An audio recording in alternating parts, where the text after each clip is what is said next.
Bienvenue. On va attendre quelques minutes.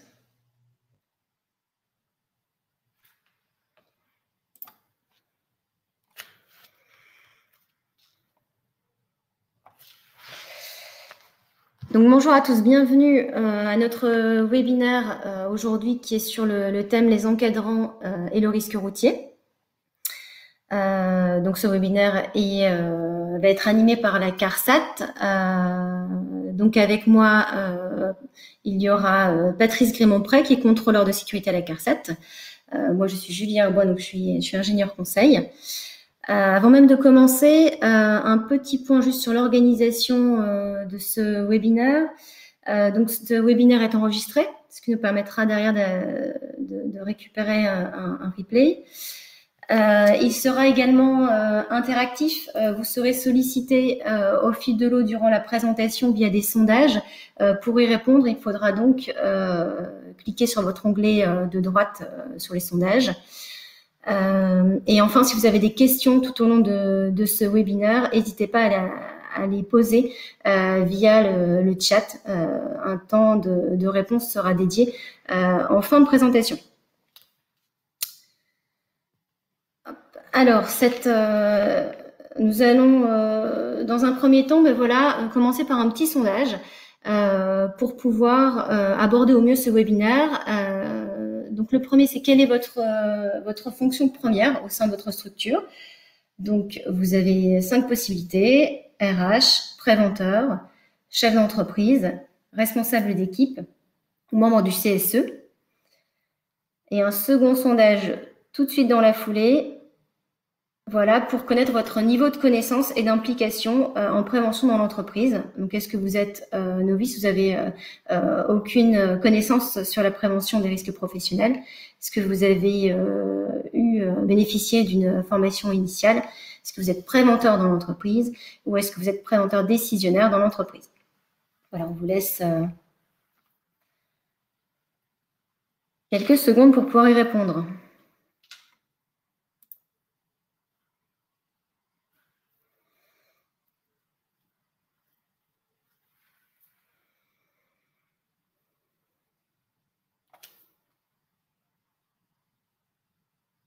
Donc, pour répondre au sondage, je vous rappelle, c'est sur votre onglet qui est sur la droite.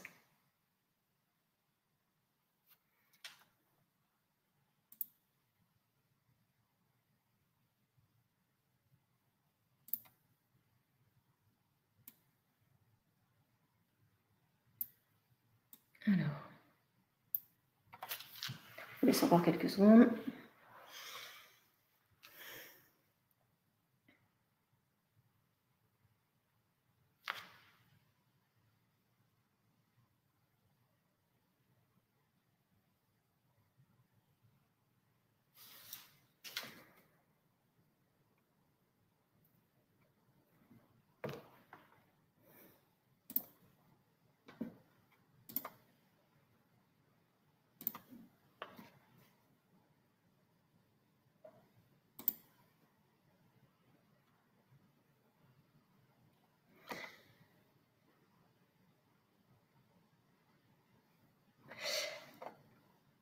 Très bien.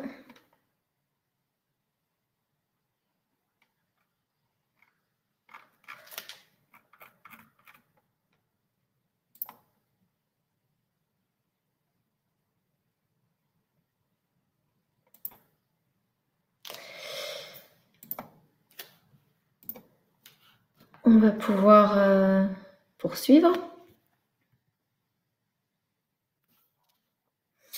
Alors, cette présentation va être structurée en 3 parties. Dans un premier temps, on évoquera la question du pourquoi mettre en place une démarche de prévention du risque routier au sein de votre structure. Donc, on abordera le thème des enjeux et notamment également le point essentiel de la mobilisation de la direction et le fait de partir dès le départ dans le cadre d'un projet collectif pour que cette démarche soit pérenne. Dans un second temps, nous évoquerons le rôle des encadrants dans la démarche, donc rôle et responsabilité, et comment l'encadrant peut et doit contribuer de manière active à la démarche. Enfin, dans un troisième temps, le comment mettre en place cette démarche de prévention, comment en être acteur. Nous reviendrons dans un premier temps sur de la méthodologie, puis nous vous présenterons des outils proposés par la CARSAT pour vous accompagner dans la mise en place de cette démarche. Alors l'objectif aujourd'hui, c'est dans un premier temps de déclencher chez vous une prise de conscience sur le fait que voilà, les encadrants, ce sont bien des acteurs essentiels d'une démarche de prévention, notamment pour le risque routier, et pour que cette démarche soit pérenne. Et également, à la fin de ce webinaire, l'idée, c'est que vous ayez une vision claire du rôle de ces encadrants, que ce soit dans la construction de la démarche, dans la mise en œuvre et également dans le suivi. Pour aller plus loin, nous vous invitons fortement à venir consulter la page, le catalogue de formation de la CARSAT et de vous inscrire à des formations en présentiel sur le sujet de la prévention du risque professionnel. Alors, donc, première partie, le pourquoi mettre en place une démarche de prévention du risque routier. Alors, quels sont les enjeux autour de ce risque? Il faut savoir que le risque routier professionnel, il est dans la plupart des cas, quelle que soit l'activité, quelle que soit la taille de l'entreprise, il est bien souvent sous-estimé. Malheureusement, la conduite est peu souvent considérée comme un acte de travail. Elle n'est pas souvent prise en compte dans l'organisation du travail. Et donc, il y a une absence de prise de conscience des chefs d'entreprise sur le fait qu'ils doivent mettre en place des actions, ils doivent évaluer ce risque et mettre en place des actions pour prévenir le risque routier, au même titre que les autres risques au sein de l'entreprise. Une des idées reçues, notamment, que ce soit par les encadrants ou les chefs d'entreprise, c'est voilà, je ne sais pas moi qui suis derrière le volant, donc je ne peux rien faire. Le baromètre AXA de 2017 est également intéressant puisqu'il démontre que les comportements dangereux sont amplifiés en situation de trajet professionnel. Un petit chiffre pour illustrer cette notion. Par exemple, 80% des conducteurs qui sont en situation de trajet professionnel utilisent leur téléphone contre 59% en trajet privé. Donc, c'est assez percutant comme chiffre. Au-delà de la sous-estimation du risque, il y a derrière également de la sinistralité. Alors ici, sur ce slide, vous voyez quelques chiffres qui sont repris du bilan de l'ONISR de 2019. Le risque routier, mais il constitue voilà, depuis un certain nombre d'années la première cause de décès au travail. Et donc, il faut savoir que 38% des accidents de la route impliquent au moins un usager effectuant un trajet lié au travail. Et ce risque routier professionnel, eh bien, il représente chaque jour ouvré 2 morts, donc ce qui est extrêmement important. Si l'on en vient aux enjeux qui gravitent autour de ce risque routier professionnel, le premier enjeu auquel on pense bien évidemment, c'est l'enjeu humain, puisque la victime d'accident, eh bien, il va y avoir des répercussions pour elle. Il peut y avoir des séquelles, ça peut aller même jusqu'à l'inaptitude pour ce salarié. Donc, les conséquences vont se répercuter également pour sa famille et ça peut avoir un impact fort pour ses collègues et également pour l'entreprise. Un second enjeu, les enjeux juridiques, bien évidemment, puisque suite à un accident, il peut y avoir des sanctions civiles, il peut y avoir la recherche de la faute inexcusable de l'employeur, qui donne lieu donc à des dommages et intérêts, à des majorations de rente, par exemple. Il peut y avoir également des sanctions pénales si des délits sont reconnus, notamment par le tribunal. Un autre volet, les enjeux financiers. Alors, on pense souvent, dans un premier lieu, aux coûts directs, c'est-à-dire que suite à l'accident, il y aura des répercussions, bien évidemment, sur le taux de cotisation, accident du travail et maladie professionnelle. Donc, je l'évoquais juste avant, en cas de faute inexcusable de l'employeur, il peut y avoir une majoration de la rente et des indemnisations complémentaires.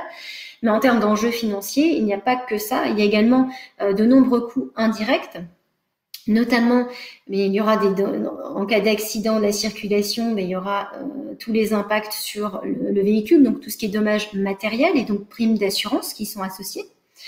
Et il y aura toute la gestion de l'accident au sein de l'établissement. Donc ça va être la déclaration d'accident auprès de la caisse primaire d'assurance maladie, l'analyse de cet accident, donc la mobilisation des équipes autour de cette analyse. Et puis derrière, il va falloir gérer l'absence du collaborateur et donc remplacer ce collaborateur, former la personne qui va le remplacer. Ou alors, s'il n'y a pas de remplacement, c'est là qu'il peut y avoir une répercussion de la charge de travail de la victime sur les salariés qui sont encore présents. Donc, ça pourrait venir impacter la qualité de service, la qualité de prestation, et donc avoir un impact sur la performance de l'entreprise, voire la pérennité. Et donc, bien évidemment, également avoir des impacts psychologiques. Un dernier enjeu, ce sont les enjeux sociétaux, puisque un accident de la route, notamment s'il est grave, il peut se voir médiatisé. Et donc, cette médiatisation d'un accident grave peut avoir des répercussions fortes en termes d'image et pourrait déclencher aller jusqu'à la perte de clientèle si vraiment il se fait écho des médias. Donc voilà un peu pour les enjeux qui gravitent autour du risque routier. Nous allons pouvoir passer à la politique de prévention et donc la notion de performance. Donc je vais laisser la parole à Patrice. Bonjour à toutes et à tous. Bon voilà, maintenant que Julie a planté le décor en vous parlant de la sinistralité et des différents enjeux, on a bien compris qu'il y avait des enjeux très importants. On va évoquer maintenant la politique de prévention et notamment la notion de performance. Alors d'avoir une petite question, est-ce que pour vous justement, y a-t-il un lien entre la prévention du risque routier et la performance de votre entreprise? Donc, vous avez plusieurs choix de réponse. Le sondage va être lancé. Donc voilà, est-ce que pour vous, il peut y avoir un lien entre les deux, ou pas du tout, ou peut-être, et éventuellement pour certains d'entre vous, si vous ne savez pas, vous pouvez cocher, je sais pas trop, quoi. Et on va essayer d'en parler juste après. On va laisser un peu de temps, mais pas trop longtemps non plus. Je pense que vous pouvez répondre assez rapidement à l'ensemble des sondages.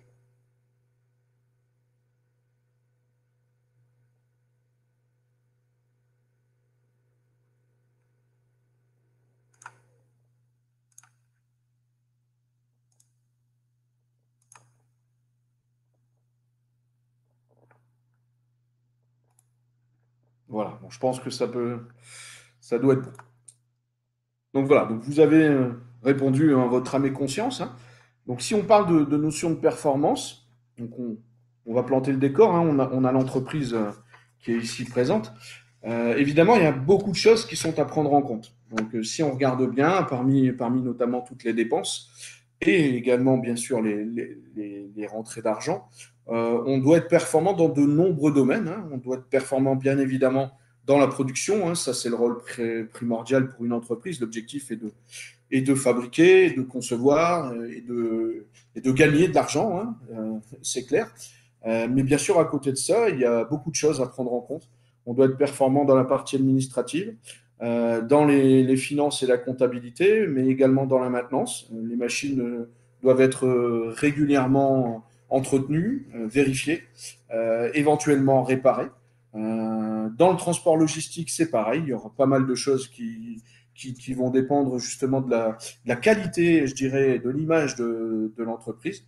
La communication est en lien avec tout ça. On va parler des ressources humaines, on va parler du commercial, de la qualité des produits, de l'environnement, mais on va aussi ajouter tout ce qu'on doit acheter, hein, les services achats, que ce soit en matériel ou en produits. On parlera aussi de la formation notamment des salariés. Certaines sont obligatoires, d'autres sont complémentaires, mais sont tout aussi importantes. Et puis, évidemment, également, la conception, hein. On aura une petite cellule dans chacune des entreprises. On va créer justement tout ce dont on a besoin. Voilà. Je vois que notre collègue Claude Renard il est arrivé. Je vais lui laisser la main parce que c'était sa partie, figurez-vous. Et en fait, il n'a pas quoi à se connecter. Donc, je lui redonne la parole, je reprendrai ma partie après.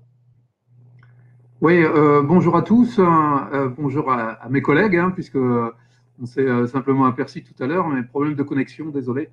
Et je vais essayer de reprendre la notion de performance. Alors, j'ai pas entendu l'introduction que vous avez fait, désolé, les collègues, mais disons que la performance, c'est aussi, pour l'entreprise, c'est se donner un objectif principal quand même, qui est quel est le résultat à attendre. Et le résultat, pour une entreprise, c'est certainement un des résultats prioritaires, c'est de gagner de l'argent. Et on ne pourra pas gagner de l'argent si, par rapport à tous les pavés que vous voyez sur la diapo, si ces pavés-là, tous ces éléments-là ne sont pas bien pris en compte, l'entreprise ne gagnera pas de l'argent. Et on pourrait se dire également, mais ne manque-t-il pas quelque chose dans cette liste? Alors, on peut chercher, c'est vrai que tous les domaines sont presque tout inscrits, mais il manque un domaine qui est celui. Tu peux prendre la main, Patrice, sur le. Voilà. Je vais changer les diapos, je suppose que tu n'as pas la main là-dessus. Voilà. On ne peut pas penser qu'une entreprise puisse, je dirais, être au top de tous ces éléments inscrits là, sans prendre en compte la prévention des risques. Alors, je n'ai pas entendu l'introduction tout à l'heure de Julie, mais vous avez probablement parlé de la sinistralité. Et une entreprise qui veut gagner de l'argent, qui veut faire du bénéfice, ne pourra pas en faire si elle a une sinistralité importante. Je rappelle, je ne sais pas si c'est Julie qui l'a dit tout à l'heure, mais un accident mortel, quand même, c'est un peu plus de 400 000 euros, quoi. Et donc, ça ne pourrait qu'imputer la performance et ce résultat à atteindre si jamais on ne maîtrisait pas en fait la prévention des risques et la santé au travail. Donc, il faut absolument que tous les éléments inscrits sur cette diapo soient que la prévention des risques soit au même niveau que l'ensemble de ces éléments inscrits sur la diapo, quoi, en fait. Alors, une des grandes différences, et on vient de passer là justement une illustration très importante, c'est que certes, on pourrait tout à fait avoir, je dirais, un dysfonctionnement sur un produit, d'accord? Mais là, n'oubliez pas, encore aujourd'hui, on a affaire à des hommes et des femmes qui travaillent dans l'entreprise. Donc, Julie les a peut-être rappelés tout à l'heure, ne pas prendre en compte l'ensemble de ces éléments-là, y compris la prévention des risques, pourrait amener l'entreprise et un certain nombre de responsables sur des enjeux qui sont les enjeux humains, les enjeux financiers et les enjeux juridiques. Et on vous l'a probablement rappelé tout à l'heure aussi, qu'en matière de circulation, risque routier, risque lié au déplacement, c'est quand même une des causes les plus importantes en matière d'accidents mortels. C'est la première cause d'accident mortel, ne pas gérer en fait la prévention en général, mais aussi la prévention liée au risque des déplacements, quoi, en fait. Donc n'oubliez pas que dans chaque entreprise, encore aujourd'hui, il y a des hommes et des femmes qui y travaillent. Donc il faut absolument les protéger. Alors, sur la diapo suivante, effectivement, on pourrait se poser la question, mais est-ce que c'est rentable la prévention? Alors, l'illustration le montre bien ici, dans les bulles où on a dans quoi avez-vous investi et puis un des responsables, avec une certaine aise, dit dans les hommes. Ben oui, l'humain est au cœur de la performance des entreprises. Et puis, quand on parle de rentabilité, je voudrais juste vous rappeler, mais là, vous irez retrouver sur Internet ces deux études qui ont été faites sur la rentabilité, sur le coût de la prévention.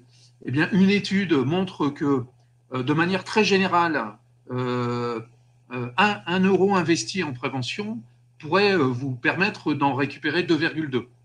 Et donc, allez voir, faites rentabilité et coût de la prévention sur Internet, vous aurez le détail de ces études-là. Et puis, en sortant un peu du risque routier, il y a une autre étude qui parle aussi des risques psychosociaux, où 1 euro investi dans les risques psychosociaux vous permet d'en récupérer 13.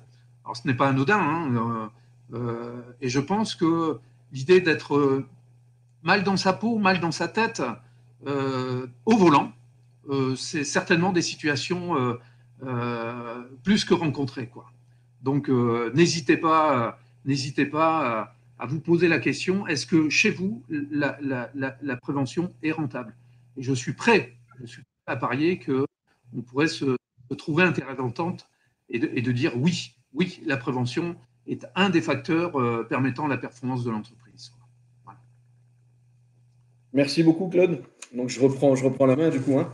Mais on va se cibler plutôt maintenant sur vous, les encadrants, hein. L'objectif est de savoir comment justement ces encadrants vont pouvoir agir, mais aussi et surtout avec et grâce à quoi. Donc ça, on en parlera à la fin, hein, sur le comment.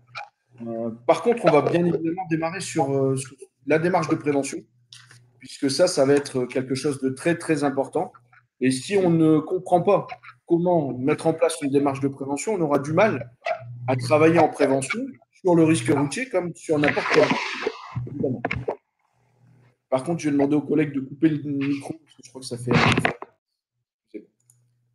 Alors, en ce qui concerne déjà la démarche de prévention, vous avez un schéma ici qui semble un peu long, hein, mais on va le détailler et vous allez vite le comprendre. En tout état de cause, l'objectif majeur et ce qui est noté en haut, c'est une condition sine qua non pour que ça fonctionne, c'est bien l'engagement et la volonté de la direction.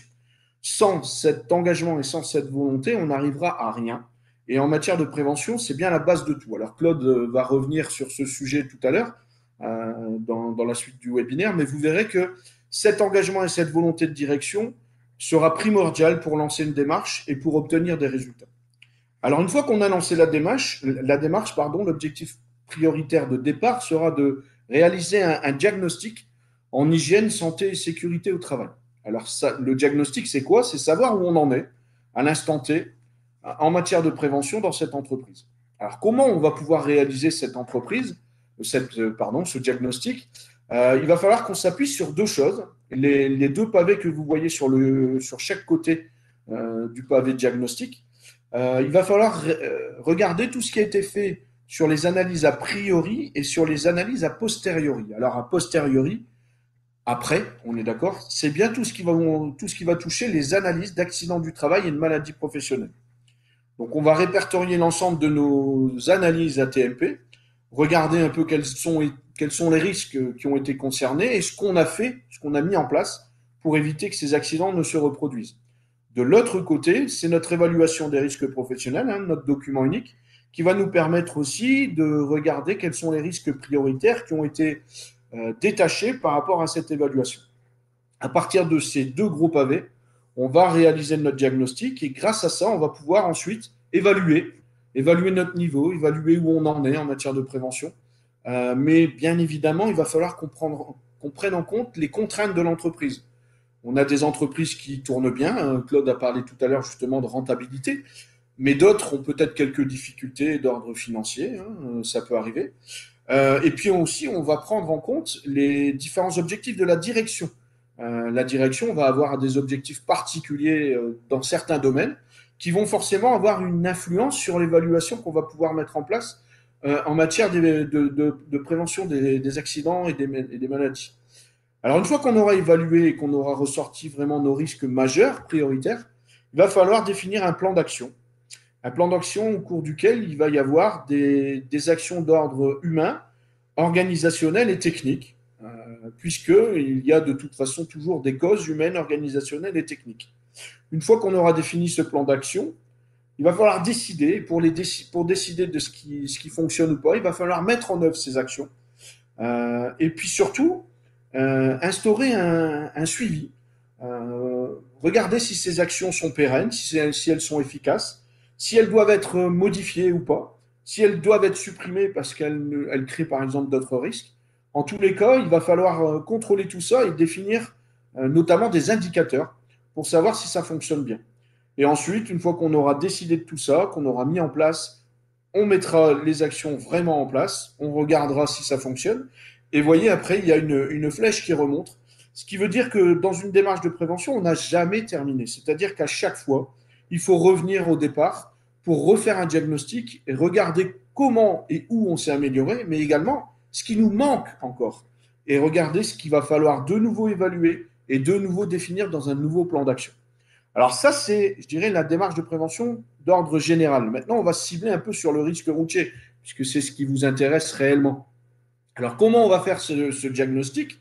On va d'abord regarder l'ensemble des accidents de la route, cette fois-ci. Mais on ne va pas regarder uniquement les accidents pour lesquels on a eu des arrêts, hein, des arrêts maladie, enfin des arrêts accidents, je veux dire des lésions. On pourra aussi regarder l'ensemble des accidents qui n'ont pas causé de dommages, mais qui auraient pu en causer, par exemple. Donc on va analyser l'ensemble de ces accidents pour regarder un peu ce qui n'a pas fonctionné. Est-ce que c'est un problème de véhicule? Est-ce que c'est un problème lié à la route? Est-ce que c'est un problème lié au travail? Donc voilà, tout ça, on va pouvoir le gérer par rapport à l'ensemble de ces analyses d'accidents. Et à côté de ça, bien évidemment, dans notre document unique, on doit retrouver une évaluation du risque routier. Et l'évaluation du risque routier, ce sera d'analyser l'ensemble des déplacements en mission, mais également en trajet. L'objectif est quand même de savoir comment et en quoi on est exposé sur la route, quels que soient nos déplacements qui seraient liés plus ou moins à l'activité professionnelle. Je vous rappelle que les accidents de trajet ont aussi une importance énorme puisque, encore une fois, on aura des absents. Claude en a parlé tout à l'heure, je crois que c'est Julie aussi. L'absentéisme peut être une cause aussi importante pour accentuer les risques majeurs. Donc, on va regarder également le type de véhicule qu'on utilise, que ce soit en mission ou en trajet, sans oublier, par exemple, les deux roues. On a du personnel qui vient en deux roues, ça vaut peut-être le coup de se pencher sur le sujet. Donc, à partir de tout ça, on va évaluer, encore une fois, avec les contraintes de l'entreprise. Les contraintes, c'est quoi? Ce sera le temps, hein, ce sera malheureusement la méconnaissance du risque. Julie l'a rappelé tout à l'heure, on a quand même beaucoup de personnes qui pensent encore que le risque routier est un risque à part, qu'il n'est pas prioritaire. Et pourtant, vous le savez tous, quand on a un accident routier, malheureusement, il peut être très grave. Et un accident comme celui-là, on a parlé tout à l'heure des coûts d'un accident mortel, mais on parlait des coûts directs. Le coût indirect peut être encore plus important, puisque en effet, on aura perdu quelqu'un et puis on va créer des risques psychosociaux au sein de l'entreprise. Donc, ça peut générer beaucoup de choses. Donc, on va par la suite donc définir un plan d'action avec, encore une fois, des mesures d'ordre organisationnel. Donc, surtout, on verra que l'organisation du travail aura son importance sur le risque routier. Également d'ordre technique par rapport au type de véhicule, par rapport à l'entretien de ces véhicules, et humaine, ainsi qu'environnementale. On va parler notamment de la formation et de s'assurer aussi que notre personnel soit dans les meilleures conditions quand il se déplace. Chose peut-être anodine, hein. On prend parfois des médicaments juste parce qu'on a un petit rhume et on ne vérifie pas que ce médicament peut nous endormir. Et au volant, ça peut poser problème. Alors évidemment, dans ce plan d'action, il va falloir qu'on fasse attention au code du travail, au code de la route, aux bonnes pratiques et à toutes les formations qui seraient utiles et nécessaires. Donc le code du travail et le code de la route, vous avez bien compris que de toute façon, on ne peut pas y déroger. Il y a des règles de base, il faut les suivre. Et quand on mettra une action en place, il va toujours falloir qu'on soit dans les clous, qu'on soit sûr qu'on ne soit pas sorti de ce code du travail et de ce code de la route. Donc après, pareil, on va mettre en place ces actions avec un suivi et on va voir si ça fonctionne ou pas et éventuellement revenir ensuite sur un diagnostic pour voir ce qu'on peut encore peaufiner. Voilà, alors on parlait ensuite de l'engagement de la direction. Donc ça, c'est Claude qui va reprendre la main. Donc l'engagement de la direction, on pourrait se poser la question, pardon, y a-t-il dans votre entreprise un engagement de la direction? La question vous est posée, hein, ce sera à vous de vérifier. Mais sans cet engagement de la direction, je doute que votre démarche soit, comme le disait Patrice, la plus pérenne et la plus efficace, quoi. Alors, un engagement de la direction, c'est quoi? C'est un contrat. C'est un contrat qui est passé entre la direction et puis les salariés. Et il faut aussi que cet engagement soit partagé de tous, quoi, en fait. Donc, quelque part, il faut être d'accord sur le contenu de cet engagement. Si l'employeur impose un engagement et si parallèlement il n'a pas eu l'aval ou l'avis du personnel ou des représentants du personnel, hein, je pense que ça posera problème, quoi. Alors, dans cet engagement, on doit retrouver un certain nombre de critères aussi, hein, qui permettent de bien gérer, de bien suivre cet engagement et de bien mettre en place cette démarche de prévention. Eh bien, l'idée, c'est que on puisse avoir une sorte de pilote de la démarche. Alors, très souvent, il va falloir désigner une personne. Et en matière de prévention, aussi bien en matière de prévention générale qu'en matière de prévention du risque lié au déplacement, très, très souvent, le préventeur est désigné pour mener à bien cette démarche, quoi. D'accord. Alors, ça voudrait dire aussi, on fera un zoom tout à l'heure sur le préventeur. Globalement, il faudrait aussi que ce préventeur soit certes désigné, mais aussi formé. Formé à la prévention en général, mais peut-être aussi formé à des risques spécifiques, notamment le risque lié au déplacement. Chaque risque a sa particularité. Donc, l'apport de connaissances sur ces risques, c'est peut-être ce que l'on vous proposera en fin de webinaire. Je ne sais pas si vous en avez parlé tout à l'heure, les collègues, c'est aussi cette possibilité de venir d'avoir cet apport de connaissances par le biais d'une formation. Alors, il vous faut un pilote de la démarche. Alors, quand on parle de pilote, on parle aussi de méthode de projet, quoi, en fait, hein. La méthode de projet, c'est de la méthode, c'est comment on s'organise, quels sont les moyens, quelles sont les différentes étapes, quels sont les objectifs également. Tout ça est à décrire et pour mener à bien cette démarche. Alors, tout à l'heure, je vous ai dit, on fera un petit zoom sur le préventeur, mais dans la deuxième ligne, on vous dit aussi qu'il faut absolument impliquer toute la ligne managériale. Alors, ça veut dire que même si on parle de prévention, même si on parle de préventeur, il ne faudrait pas que le préventeur soit seul au monde. Seul au monde, et pour les avoir interrogés, on se rend compte que les préventeurs, petit à petit, ils ont leurs tâches habituelles dans la prévention, mais petit à petit, ils débordent un peu sur leur fonction de préventeur. Ça veut dire qu'ils prennent petit à petit la place des encadrants, des managers. Alors que ça ne doit pas être ça, il faut absolument que les managers s'impliquent dans la démarche. Et pour ça, on le verra aussi tout à l'heure, il faut que ces managers soient formés à la prévention en général et sur des risques spécifiques. Alors, à titre d'information, et pour avoir interrogé à un certain moment plus de 300 managers, eh bien, on s'est rendu compte qu'ils n'avaient pas les connaissances sur la prévention et sur des risques j'arrive pas à le dire, particuliers, voilà, on va dire ça comme ça. Et donc, je pense qu'on ne peut pas leur reprocher quoi que ce soit à ces managers puisqu'ils n'ont pas les connaissances et les pratiques. Et donc, comme ils n'ont pas les connaissances et les pratiques, eh bien, ils reportent toute la démarche de prévention vers le préventeur. Le préventeur, encore une fois, il n'a qu'une tête, il a deux bras, quoi, en fait, il ne peut pas tout faire. Il faut qu'il ait un certain nombre de relais. Alors, les relais, certes, ce sont les salariés exposés au risque, mais des relais très importants, ce sont les managers. Les managers qui ont la capacité et la possibilité de décider à certains niveaux d'engager des actions, quoi, en fait.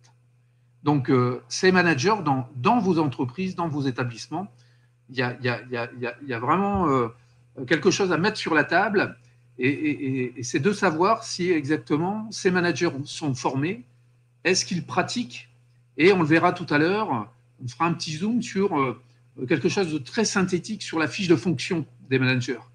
C'est vrai qu'ils ont généralement une fiche de fonction, mais on n'a pas intégré la prévention des risques dans leur fiche de fonction. Et donc ça pose problème. Et donc, par réflexe ou par nature, le manager se dit, s'il y a un problème de sécurité, c'est pas moi, c'est le préventeur. Et il n'est pas question aussi, sur ce terme-là, d'inverser cette notion de responsabilité. La responsabilité en cas d'accident, je le répète, c'est pas sur le préventeur, c'est surtout sur les managers, les encadrants et la direction, quoi, en fait. Donc il y a vraiment un point d'honneur sur cette catégorie professionnelle dans les établissements, dans les entreprises, c'est que ces managers soient vraiment, je dirais, la partie incontournable d'une bonne organisation de démarche de prévention. Donc on l'a dit tout à l'heure, hein, projet. Attends, excuse-moi, Patrice. Alors cet engagement, il doit être formalisé. Hein, c'est pas simplement que de la parole. Hein. L'idée, c'est de formaliser tout ça et de communiquer. Là aussi, à titre d'expérience, quand on pose la question à un certain public de l'entreprise, les salariés exposés, mais surtout aussi les managers, on se rend compte qu'ils nous disent à cette question, y a-t-il une politique d'engagement en matière de prévention au sein de vos établissements? Ils disent oui, ça ils le disent, mais ils ne savent pas où c'est, ils ne savent pas où c'est affiché et ils ne connaissent pas le contenu. Et le contenu de cet engagement, c'est vraiment le point de départ, c'est la clé qui vous permettra de mener à bien votre démarche. Voilà. Vas-y, Patrice. Ah bah voilà, la question que vous avez posée ici. On laisse le sondage. Voilà, allez-y. Alors, on pourrait compléter la question. Hein. Est-ce que ça existe, mais est-ce que vous connaissez le contenu, quoi, hein? Est-ce que vous l'avez lu? Voilà. C'est un peu, je reviens sur un autre document qui est très important dans l'entreprise, c'est le règlement intérieur. Quand on parle du règlement intérieur de l'entreprise, les gens se disent oui, il y en a un, mais en fait, je ne sais pas ce qu'il y a dedans. Alors qu'il y a quand même des chapitres très importants, et notamment sur le fait de ne pas respecter les consignes de sécurité. Puisque dans le règlement intérieur, vous aurez aussi la partie échelle des sanctions pour ne pas avoir respecté les règles de sécurité. Donc, parfois, on est très, très loin de ces connaissances, quoi. Et c'est la base d'une organisation, les règles. On ne peut pas y échapper. Alors, après, juste, mais ça, on va développer tout ça pendant la formation. Hein. Là, on vous donne quelques points de repère, en fait, avec ces mots-clés. Et on en parlera pendant la formation. Certes, il faut de la volonté. Certes, il faut un pilote. Hein. On a dit démarche avec la démarche de projet. Et il faut des moyens, il faut un engagement, on vient d'en parler. Il faut des enjeux que Julia a rappelé tout à l'heure, hein, les enjeux. Hein. Et puis, il y a des mots comme confiance. Alors, il semblerait qu'on en parle un peu plus de cette notion de confiance, quoi. Mais qu'est-ce qu'on y met dedans? En fait, la confiance, c'est déjà avoir confiance en soi. Si on n'a pas confiance en soi, on aura du mal à apporter la confiance aux autres, quoi. Donc, on développera en fait tous ces mots-là. C'est aussi être en confiance. Hein, il y a quelques notions sur lesquelles on s'arrêtera. L'empathie, c'est en fait quand les gens se plaignent, quand les gens observent des choses, quand les gens sont mécontents, quand les gens ont des difficultés, l'idée de cette notion d'empathie, c'est de comprendre pourquoi ces gens-là se plaignent, pourquoi ces gens-là s'expriment d'une certaine manière. On pourrait aussi prendre en compte dans l'empathie cette notion d'émotion. Pourquoi quelqu'un est en colère, pourquoi quelqu'un est content, etc., etc., quoi. Eh bien, il va falloir s'arrêter. Quelqu'un qui a mal au dos, c'est pas parce qu'il a envie de dire qu'il a mal au dos. C'est qu'il y a forcément un problème en lien avec le travail ou pas. Mais le problème est existant, quoi, en fait. Et donc, l'idée de l'empathie, c'est de se dire, je vais essayer de comprendre l'autre d'une certaine manière pour pouvoir régler en totalité ou en partie, ou diriger le salarié vers des instances qui pourraient l'aider à régler son problème, quoi. C'est un peu de se mettre à la place de l'autre et de le comprendre, quoi. Voilà. Je me souviens, je vais faire une toute petite parenthèse sur une dame qui, lors d'une conférence sur le thème de la pénibilité, s'était exprimée au micro en disant oui, je suis responsable d'établissement, mais comment moi je peux mesurer la pénibilité lorsque mes salariés sont dans une certaine gestuelle? Alors pour moi, la réponse était toute faite, hein, il n'y a pas besoin d'appareil de mesure, hein. J'ai dit à cette dame, madame, vous faites le job pendant 15 jours ou un mois, et vous allez pouvoir mesurer en fait ce niveau de pénibilité, quoi, en fait. Mettez-vous à la place des autres, essayez de les comprendre, discutez. Et discuter, c'est aussi l'autre mot qui arrive tout de suite après, c'est la communication. La communication, c'est de se dire, moi j'ai des choses à dire en tant que responsable, en tant que direction, donc ça va être de la communication descendante, mais il va falloir aussi aller en sens inverse, c'est-à-dire de prendre en compte la communication ascendante. Qu'ont-ils besoin, mes salariés? Que veulent-ils dire par rapport à leur expression? Donc, cette communication, en fait, elle est très importante. Et il semble aussi que quand on parle de communication dans l'entreprise, et quand on prend les personnes plus individuellement, on sent bien qu'il y a un véritable problème de communication dans les entreprises, quoi. Et donc là, c'est quelque chose qu'il faut effectivement mettre sur la table et tout à fait, c'est quelque chose qu'il faut améliorer. Et si on parle de la prévention et du risque routier, eh bien, il faut en parler. On a bien senti, nous, préventeurs institutionnels, que le risque routier était quand même un axe qui n'était pas prioritaire, quoi, en fait. Et donc, il faut absolument mettre ça sur la table et le rendre prioritaire. Je rappelle, première cause d'accident mortel, c'est tout ce qui se passe sur la route. Et pour finir avec la petite notion de sens, bien, combien de fois j'entends dans les entreprises il n'y a plus de sens par rapport à ce qu'on fait, quoi. Donc là, il y a de quoi réfléchir ensemble avec toutes les parties prenantes, internes et externes. Eh bien, il y a de quoi redonner du sens. Donner du sens, c'est ce que je fais, ce que je suis, à quoi ça sert. Voilà, c'est ça les premières questions. Ce que je fais, à quoi ça sert? Ça sert à quoi? Ça sert à l'entreprise et ça doit aussi me servir à moi. Et plus je suis satisfait dans cette notion de sens, plus je serai bien dans mon corps et dans mon esprit, quoi, en fait. Et donc, tout ça va permettre un enchaînement qui va permettre, entre guillemets, le bien-être au travail, quoi. Mais on développera tout ça lors de la formation. Patrice, oui. Alors, on a vu aussi, il y a plein de choses réglementaires. Il y a plein de choses réglementaires.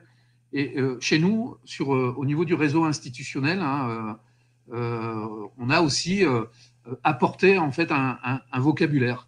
Et l'idée pour les entreprises, c'est de se mettre, comment on appelle ça, dans la politique, on doit trouver des valeurs. Et nous, on les a appelées les valeurs essentielles. Il peut y en avoir bien plus, mais pour nous, en tant que préventeurs institutionnels, ce que l'on devrait retrouver dans l'entreprise et surtout dans la politique de prévention, c'est ces valeurs essentielles qui sont, pour les résumer, hein, donc la personne, la transparence et le dialogue social. La personne, c'est de se dire on va s'occuper des personnes dans l'entreprise. Tout salarié dans l'entreprise, mais aussi les autres. Les autres, c'est la catégorie, par exemple, intérimaire, mais c'est aussi, par exemple, les entreprises extérieures. Et forcément, tous ces gens-là sont dans les déplacements, puisqu'on se déplace de plus en plus, quoi. Et ce qu'on veut éviter pour ces personnes-là, eh bien, certes, c'est l'accident grave ou l'accident mortel. La transparence, eh bien, c'est de savoir où on va.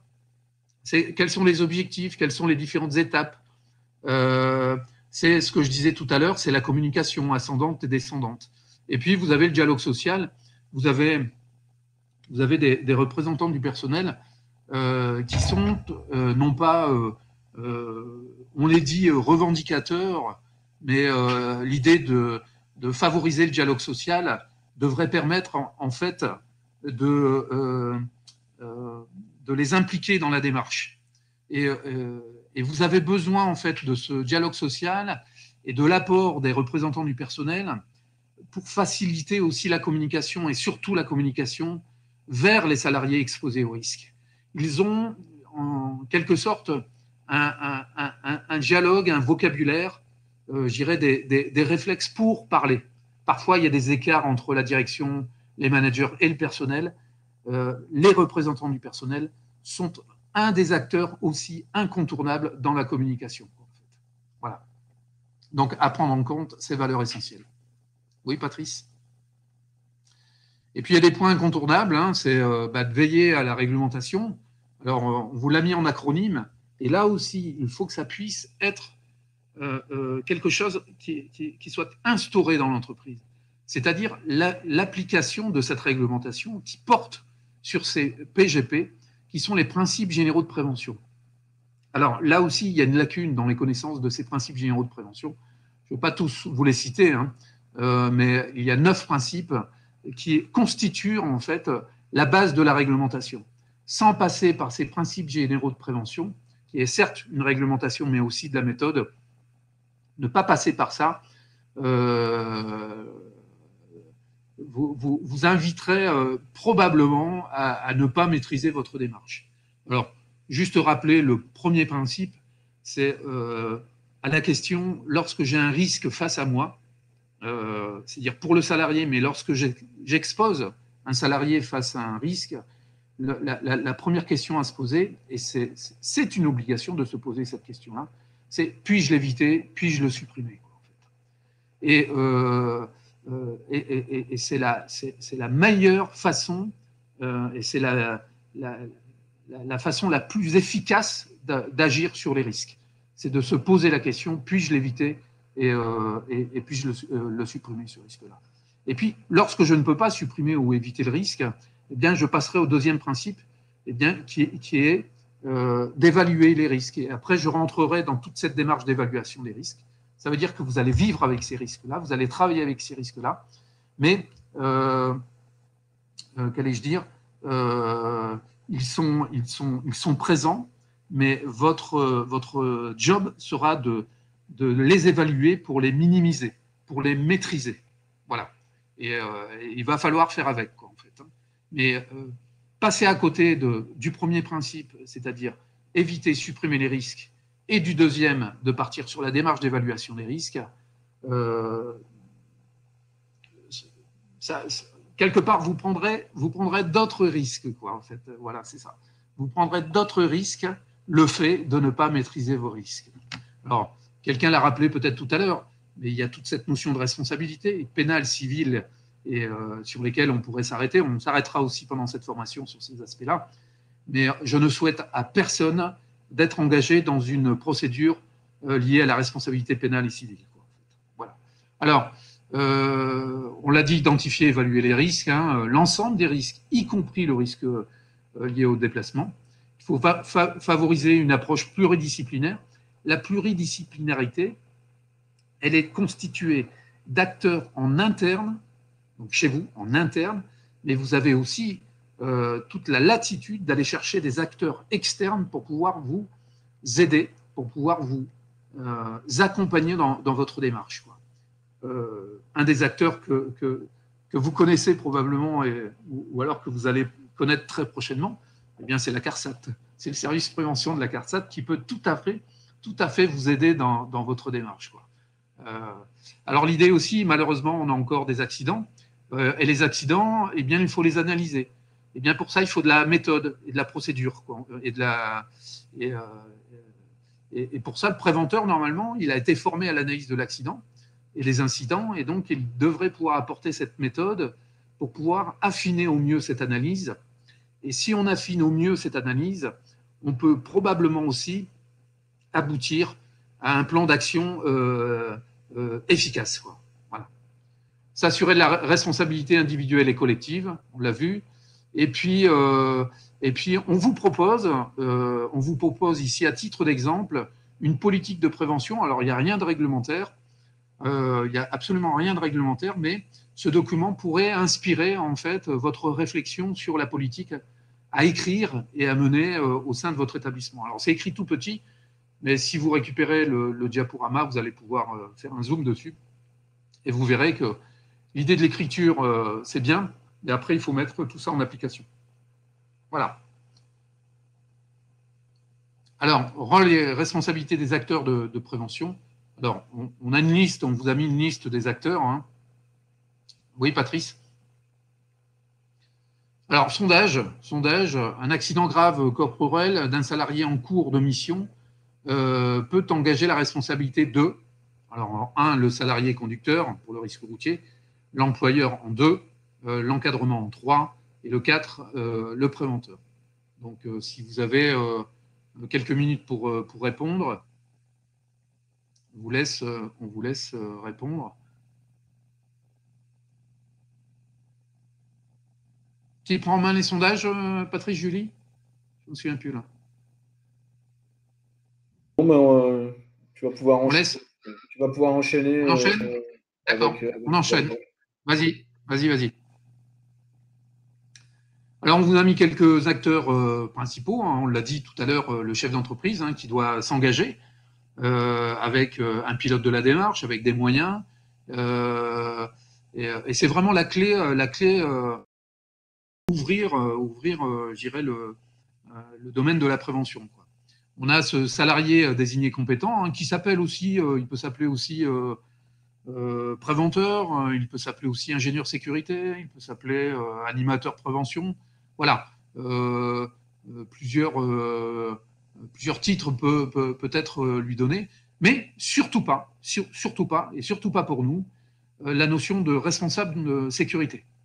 La notion de responsable sécurité, c'est l'acteur qui est tout en haut, c'est le chef d'entreprise, et de par leur position et les moyens qui leur sont attribués. Et si c'est le cas, vous avez certains managers avec une délégation de pouvoir qui pourraient aussi se voir être responsables d'une situation d'accident grave ou mortel. Alors je rappelle quand même qu'en matière de responsabilité, que mettre quelqu'un en situation de risque, c'est-à-dire même s'il n'y a pas d'accident,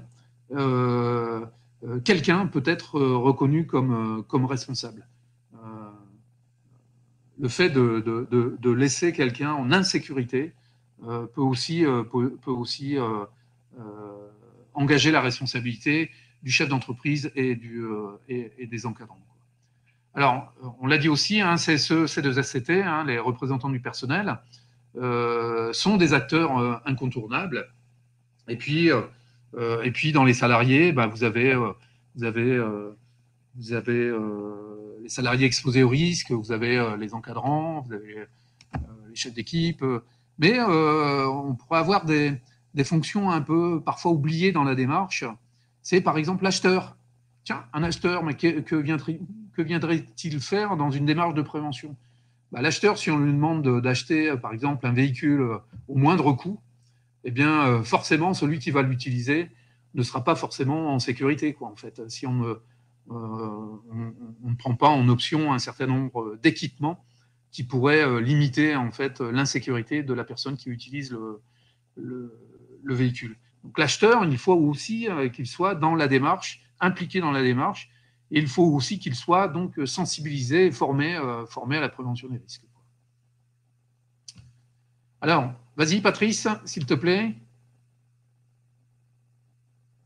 Alors, oui, puisque vous êtes forcément concerné, j'ai donné la réponse tout à l'heure, quoi. Et vous, dans tout ça, vous pourriez être assez rarement salarié désigné compétent, mais vous pourriez être au CSE, dans le collège agent de maîtrise ou cadre, et vous êtes forcément salarié. Et donc, quelque part, et vous avez une délégation du chef d'entreprise parfois, eh bien, on pourrait dire que on vous retrouve partout, sur tous les champs de la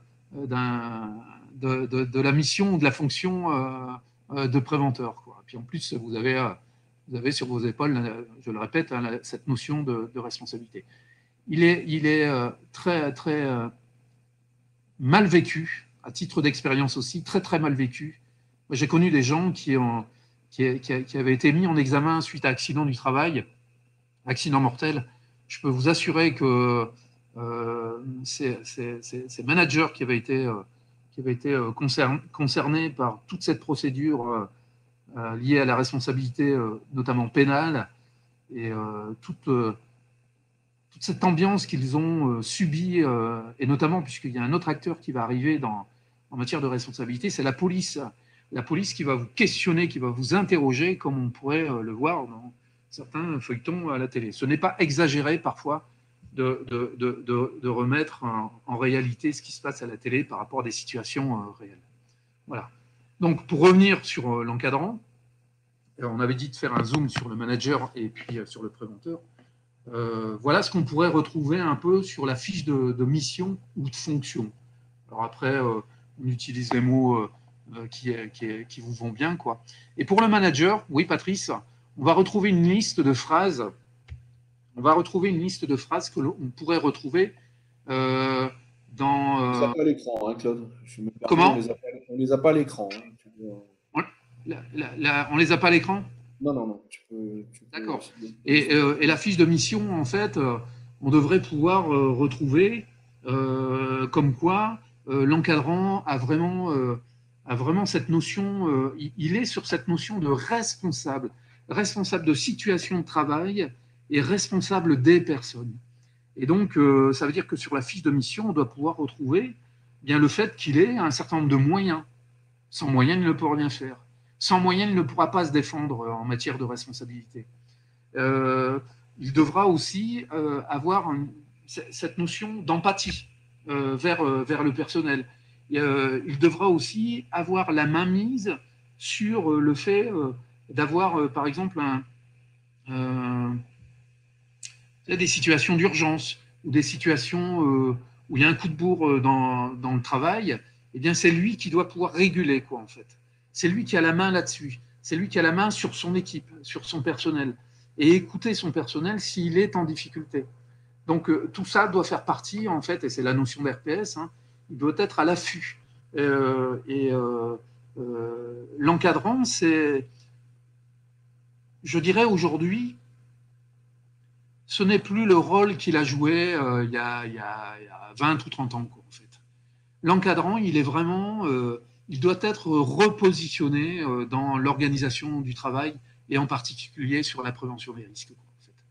Vous ne pouvez pas faire l'impasse de ce relais des encadrants dans la démarche de prévention des risques. Sinon forcément, vous aurez des problèmes, même en dehors des accidents du travail. Vous aurez une ambiance dégradée, vous aurez une ambiance malsaine, et vous n'aurez pas cette relation avec votre personnel sur pourquoi et comment avancer avec eux, quoi. Voilà. Je pense que le manager, il est indissociable à la prévention des risques. On est ici sur enfin, je vais peut-être exagérer en disant ça, quoi, mais on n'est plus sur un produit, on n'est plus sur une machine, on n'a pas loupé un service rendu à un client. On est quand même sur l'aspect humain. Enfin, je pourrais en parler, mais c'est dramatique. C'est dramatique, un accident grave ou mortel.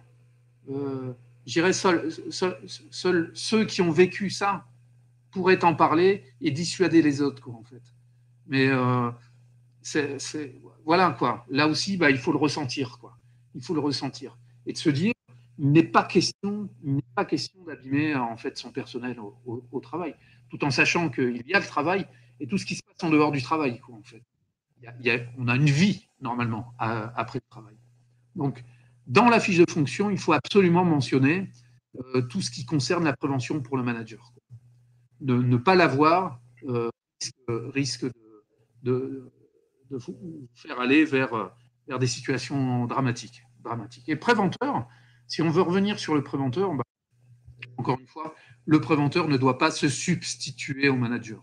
C'est quelqu'un qui n'est pas responsable de la sécurité. Il peut être responsable d'une démarche à mettre en œuvre, mais il n'est pas responsable de la sécurité. Et pour résumer sa fonction par quelques mots, ben, il est animateur, il est communicateur, il est observateur, il va être conseiller, il va apporter de la méthode, il utilisera en fait peut-être des chiffres de type statistique qui va lui permettre de donner la température en matière de prévention des risques. Il alertera aussi si ces chiffres-là ne sont pas excellents, quoi, en fait. Et puis il participera aussi à des actions de projet pour des modifications dans l'entreprise, et peut-être qu'il participera aussi à l'achat de véhicules. On parlait du risque routier, hein. De par ses connaissances et de par sa veille réglementaire et sa veille technologique, il a de quoi apporter à l'ensemble des acteurs de l'entreprise, quoi. Puis il pourra aussi participer dans la conception d'outils de formation, puisque la formation est là aussi incontournable au poste de travail. Et donc, soit il participe à la conception de la formation, ou alors il participera à la formation avec les différents acteurs, quoi, en fait. Mais là, il y a un point très, très fort à apporter au sein de l'organisation du travail dans vos établissements, c'est que fait le manager, que fait le préventeur. Et ces deux notions de fiche de fonction, de fiche de mission, c'est quelque chose qui doit se faire connaître par l'ensemble du personnel. Combien de fois on entend, quand on va poser la question au manager ou au salarié, mais que fait le préventeur ?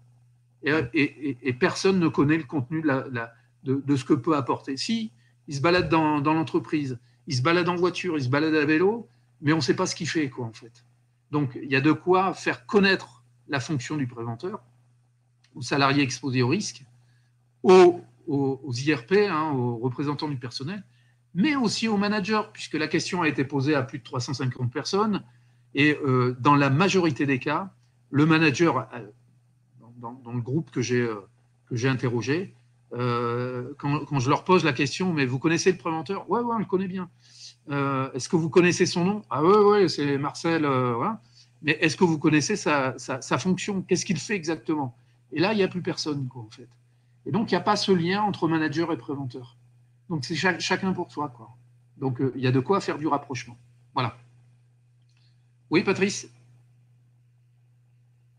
Voilà. Donc, merci Claude. Donc, je vais reprendre la main pour parler de responsabilité, même si tu l'as déjà un peu évoqué. Donc, comme l'a dit Claude, hein, dans le cadre d'un accident, et notamment d'un accident de la route, en effet, tout le monde peut être responsable, et notamment responsable pénalement.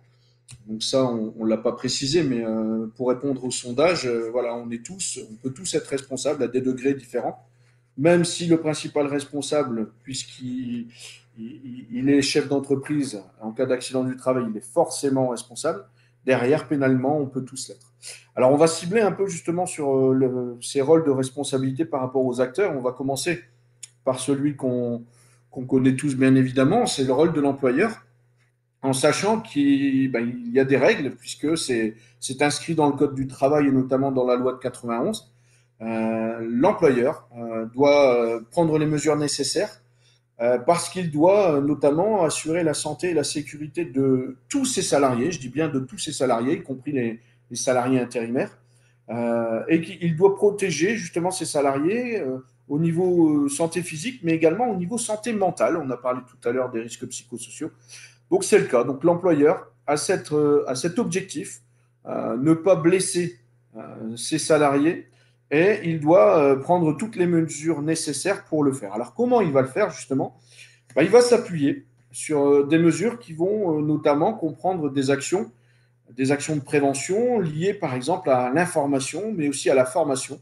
Je disais tout à l'heure qu'il y avait des formations qui étaient obligatoires. Par contre, à côté, il y a des informations qui sont utiles et nécessaires, voire primordiales. Et c'est la même chose en matière de formation. On peut avoir des formations complémentaires à ce qui est obligatoire. Et ces formations vont pouvoir nous aider justement à aller plus loin. Je prends par exemple le cas du risque routier, évidemment, hein, on pourrait avoir des formations sur des conduites en cas de temps particulier, comme la pluie, la neige. Tout ça, ça existe. Donc tout ça, c'est de la prévention à mettre en place en plus de ce qui existe déjà. Alors bien sûr, il va aussi faire en sorte d'organiser le travail. Donc lui ou les encadrants, bien sûr, vont faire en sorte d'organiser le travail de sorte à réduire ces risques routiers et puis mettre les moyens qui sont adaptés à chacun. Donc là, ça peut être des moyens techniques, humains, organisationnels. Je pense à la technique, notamment sur le type de véhicule. Alors, donc, parmi ces obligations, donc, il doit veiller à l'adaptation des mesures et il doit notamment tenir compte des circonstances de toutes les évolutions, tous les aléas, et tendre à l'amélioration de la situation existante. Sa priorité, ce sera justement d'aller le plus loin possible et de suivre l'ensemble des mesures pour, si nécessaire, les corriger et mettre en place des mesures complémentaires. Alors, pour mettre en œuvre tout ça, hein, évidemment, il va y avoir des mesures qui sont prévues sur le fondement des principes généraux de prévention. Hein, Claude en a parlé tout à l'heure. Ça reste la base. Il faut absolument que toutes les mesures soient liées à ces mesures à ces PGP, hein, à ces principes généraux de prévention. Et on va notamment parler de pas mal de choses. Alors, je ne sais plus si on le développe après. Oui, c'est ça. Donc, donc voici ces 9 principes généraux de prévention. Donc, ça, c'est ce que vous retrouvez dans la loi de 91 pour, je dirais, la prévention en général. Maintenant, si on devait s'atteler au risque routier, on pourrait donner quelques exemples. Hein. Le principe primordial, hein, c'est le premier, bien évidemment, c'est d'éviter les risques, de supprimer notamment le danger ou l'exposition au danger. Par exemple, sur le risque routier, ce serait d'organiser des visioconférences pour éviter ou réduire les déplacements, ou ce qu'on a mis en place par rapport à cette période Covid, notamment le télétravail. Alors évidemment, il y a des choses super intéressantes avec le télétravail, notamment pour le risque routier. Par contre, derrière, il y a aussi des inconvénients, donc il va falloir justement travailler et faire une vraie évaluation du risque lié au télétravail pour être sûr qu'on n'ait pas déplacé le risque. Alors, supprimer le risque routier sera important, mais néanmoins, à côté, il ne faudra pas créer d'autres risques. Donc, l'objectif sera vraiment d'évaluer cette nouvelle méthode de travail. Donc, pour tous les risques qu'on ne pourra pas supprimer, encore une fois, le risque routier, notamment dans vos métiers, hein, de transport de logistique, transport de marchandises, on ne va pas les supprimer. Donc, tout ce qui ne pourra pas être supprimé, il va falloir l'évaluer. Et l'évaluer pour justement trouver des solutions pour les réduire. Les réduire pour permettre justement de les combattre à la source et notamment d'adapter le travail à l'homme. Donc, autre exemple, hein, on pourrait parler de véhicules. Donc, choisir le type de véhicule qui convienne le mieux et les faire en sorte que le salarié puisse utiliser un véhicule qui lui convient. Je pense par exemple à une boîte automatique. On pourrait très bien se dire, tiens, la boîte automatique pour certains salariés est plus importante que pour d'autres. On mettra donc en place des véhicules avec les boîtes auto. On va également, cinquième principe, tenir compte de l'évolution de la technique, donc regarder ce qui fait de mieux. Est-ce qu'on peut revoir notre flotte et avoir des véhicules qui sont plus récents. Ensuite, remplacer ce qui est dangereux par ce qui l'est moins. Donc là, c'est vrai que sur le risque routier, c'est peut-être un peu plus compliqué. Par contre, sur le principe suivant, hein, planifier la prévention, justement, là, on parlait d'analyser les accidents du travail. On va parler aussi de la gestion de la flotte, pouvoir s'organiser là-dessus. Et on va bien évidemment aussi évoquer l'étude, par exemple, des risques psychosociaux. Est-ce que les déplacements nous posent des problèmes en matière des risques psychosociaux? Est-ce que les gens sont mentalement un peu plus exposés que d'autres? Et ce sera intéressant justement de travailler sur ce domaine. Ensuite, on va donner la priorité aux mesures collectives par rapport aux mesures de protection individuelle. Bon, là, c'est assez facile, hein. On va parler notamment des airbags, de systèmes ABS, des choses comme ça. Et enfin, on va donner les instructions appropriées aux salariés. Et là, on va parler, par exemple, de plans de circulation.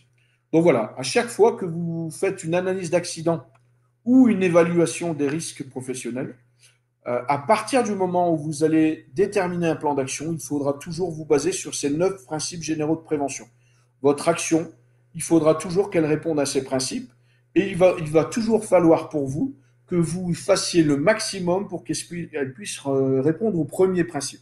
Et ensuite, si elle ne répond pas au premier, il va falloir descendre et regarder ce qu'on peut mettre en place. Encore une fois, donner des EPI d'entrée, ce n'est pas de la prévention, c'est de la mise en sécurité. C'est important, c'est nécessaire, les EPI. Néanmoins, on verra que si on supprime le danger, on n'aura jamais besoin d'EPI. Et si, même si on ne supprime pas le danger, mais qu'on le réduit fortement par le biais de protection collective, on n'aura toujours pas besoin d'EPI. Voilà. Alors ça, c'était, je dirais, le côté employeur. Mais la loi précise également que l'employeur seul n'est pas responsable de tout. Et notamment, tout le monde a des obligations et on peut parler du salarié qui, lui, aura également obligation, le Code du travail le dit, il doit bien évidemment suivre ce qui est mis en place par l'employeur, par l'entreprise, par le biais notamment du règlement intérieur. Il va devoir suivre ce qui a été préconisé et décidé en amont. Par contre, il va aussi falloir pour lui suivre tout ce qui est lié à son contrat de travail. Et en même temps, et chose très importante, et ça le Code du travail le précise, il va devoir lui aussi faire attention à sa propre sécurité et faire attention à la sécurité de ses collègues. Il ne devra pas se mettre en danger et il ne doit pas mettre en danger ses collègues, bien sûr, s'il a bien reçu tout ce qui est nécessaire au bon fonctionnement.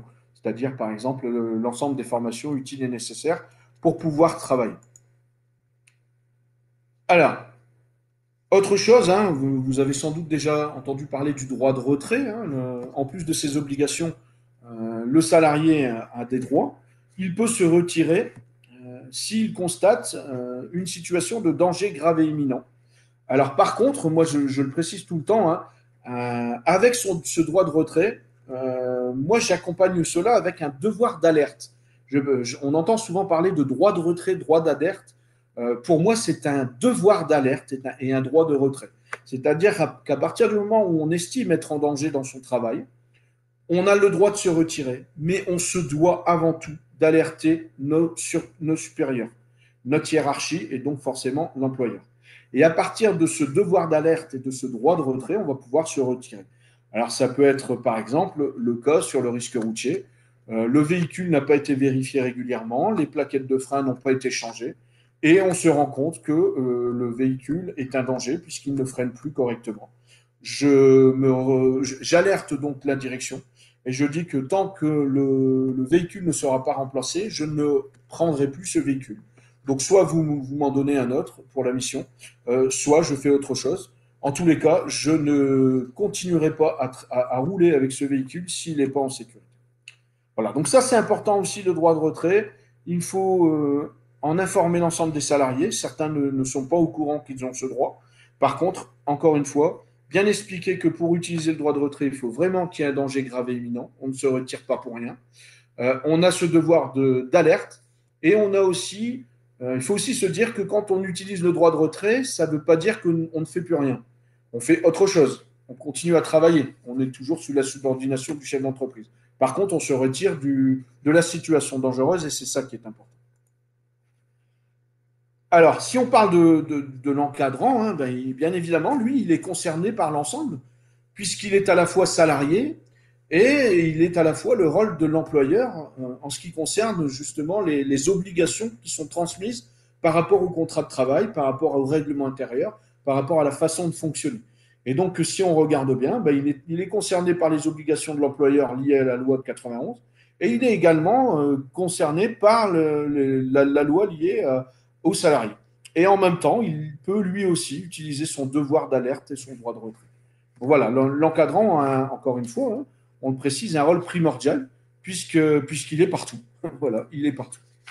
Mais il n'est pas seul. Alors, on peut parler également de délégation de pouvoir. Donc, je pense que vous en avez déjà entendu parler. C'est important puisque Claude disait tout à l'heure qu'on ne voulait pas entendre parler de responsable sécurité. D'accord? C'est un référent sécurité, c'est tout ce que vous voulez, mais pas le responsable.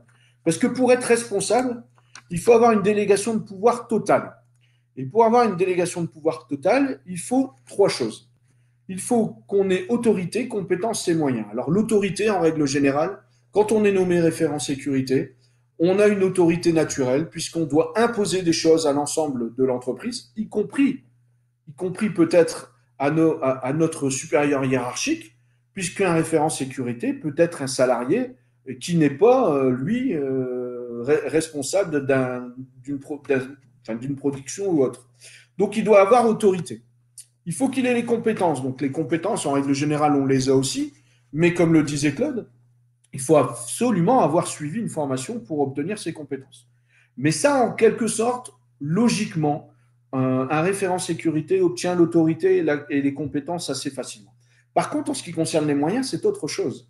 Puisque les moyens, on parle des moyens humains, mais on parle également des moyens financiers.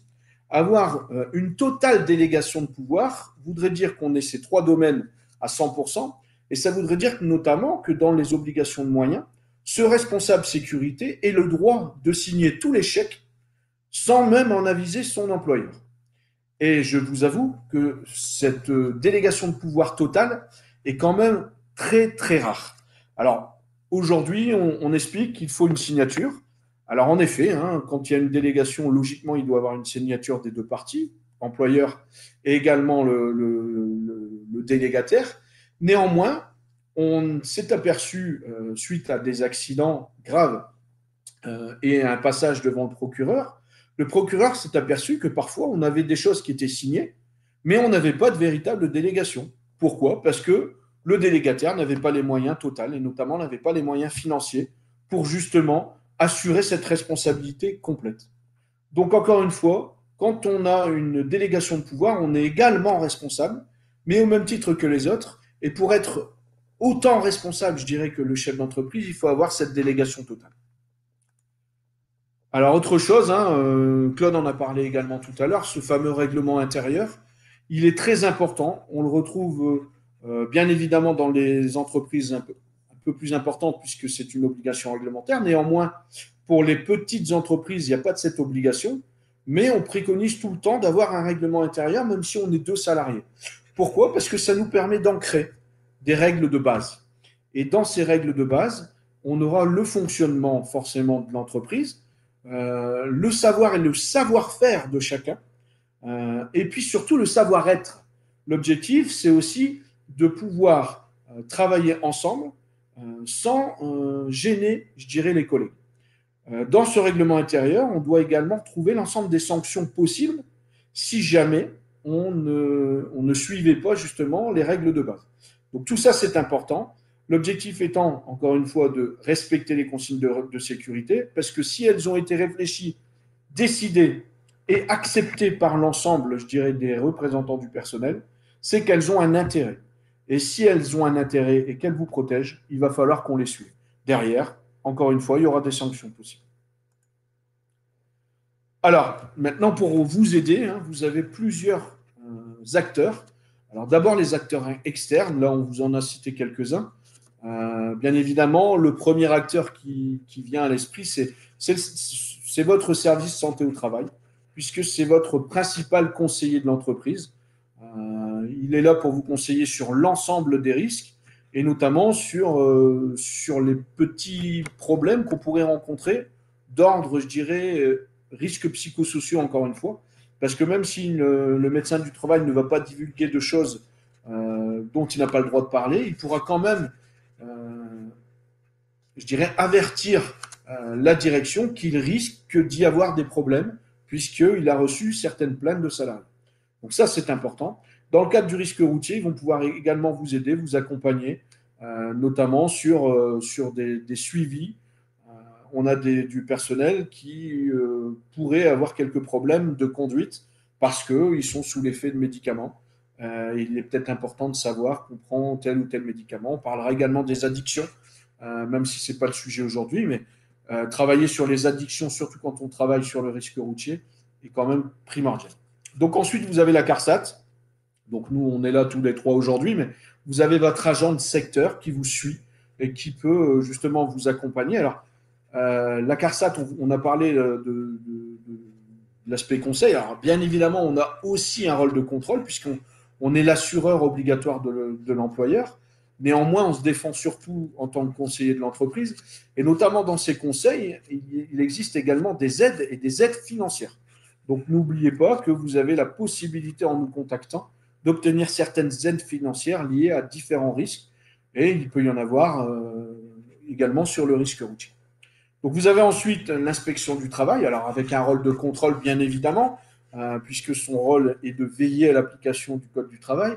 Néanmoins, l'inspecteur du travail pourra aussi vous aiguiller sur certaines choses, même si le rôle majeur reste le contrôle. Vous avez des inspecteurs du travail qui sont également là pour vous conseiller. Vous avez ensuite les IPRP, donc les intervenants en prévention des risques professionnels. Alors, ce sont des gens qui ont été formés et qui travaillent sur des risques précis, spécifiques, particuliers. Et vous allez avoir, par exemple, des IPRP risques psychosociaux, des IPRP risques TMS et des IPRP risques routiers. Donc, vous pouvez faire appel à eux pour vous accompagner. Alors, évidemment, ce sera payant, hein, puisque là, on n'est plus sur les organismes qui sont liés directement, je dirais, au réseau prévention.